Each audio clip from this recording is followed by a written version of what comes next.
বলিউডে এমন কিছু ফ্র্যাঞ্চাইজি আছে যেগুলো শুধু সিনেমার সাফল্যে সীমাবদ্ধ থাকে না, সময় গড়ানোর সঙ্গে সঙ্গে সেগুলো দর্শকের অভ্যাস, রুচি আর উত্তেজনার অংশ হয়ে ওঠে। ধুম সিরিজ ঠিক তেমনই একটি নাম। 2004 সালে যাত্রা শুরু করা এই ফ্র্যাঞ্চাইজি শুধু অ্যাকশন সিনেমার ভাষা বদলায়নি, বরং বলিউডে স্টাইলিশ অপরাধী ধারণাটাকে মূলধারায় এনে বসিয়েছে। 2004 সালের আগে বলিউড অ্যাকশন মানেই ছিল সোজাসাপটা গল্প, নায়ক ভালো, ভিলেন খারাপ, শেষ পর্যন্ত ন্যায় বিচার। ঠিক এই জায়গাতেই ধুম এসে নিয়ম ভাঙে। পরিচালক সঞ্জয় গাদভি ও প্রযোজক আদিত্য চোপড়া এমন এক গল্প বলেন যেখানে ভিলেনই হয়ে ওঠে সবচেয়ে আকর্ষণীয় চরিত্র।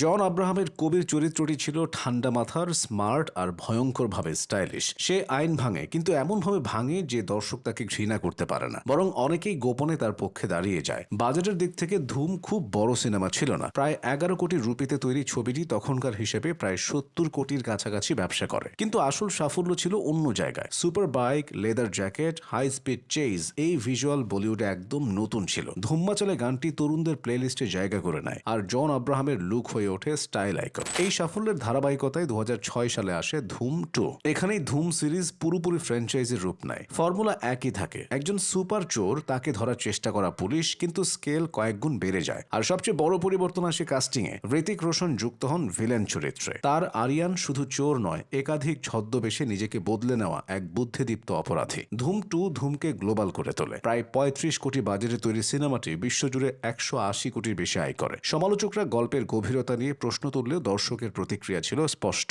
ঋতিকের লুক, স্টান্ট আর উপস্থিতি সিনেমাটিকে অন্য উচ্চতায় নিয়ে যায়। ঐশ্বরিয়া রায়ের সংযোজন ছবিতে গ্ল্যামার বাড়ায়, আর জয় আলীর পুরনো ধাঁচের পুলিশি তারা দর্শককে পরিচিত ছন্দে রাখে। এই ছবির পর ধুম আর শুধু সিরিজ নয়, এটা হয়ে ওঠে একটি শক্তিশালী ব্র্যান্ড। ধুম 2 এর সাফল্যের পর দর্শকের প্রত্যাশা এমন জায়গায় পৌঁছায় যেখানে তৃতীয় কিস্তির জন্য অপেক্ষা প্রায় অসহনীয় হয়ে ওঠে। সেই অপেক্ষার অবসান ঘটে 2013 সালে ধুম 3 দিয়ে। এবার ভিলেন চরিত্রে আসেন আমির খান। শুধু তাই নয়, গল্পে যুক্ত হয় যমজ ভাইয়ের আবেগঘন ট্র্যাজেডি, যা আগের দুই ছবির স্টাইলিশ ঠান্ডা টোন থেকে অনেকটাই আলাদা। ধুম 3 মুক্তির আগেই বোঝা যাচ্ছিল এটি বক্স অফিসেও ঝড় তুলবে। এটি ছিল সেই সময়ের সবচেয়ে বড় বাজেটের বলিউড ছবিগুলোর একটি। মুক্তির পর প্রথম দিনে রেকর্ড করে ছবিটি, আর শেষ পর্যন্ত বিশ্বব্যাপী প্রায় 550 কোটির বেশি ব্যবসা করে। সংখ্যার হিসেবে এটি ছিল বিশাল সাফল্য। তবে এখানেই ধুম সিরিজ প্রথমবার বড় সমালোচনার মুখে পড়ে। গল্পের দুর্বলতা, অতিরিক্ত ভিএফএক্স, কিছু দৃশ্যের যুক্তিহীনতা নিয়ে প্রশ্ন ওঠে। তবুও বাস্তবতা হলো ব্যবসায়িক দিক থেকে ধুম 3 ছিল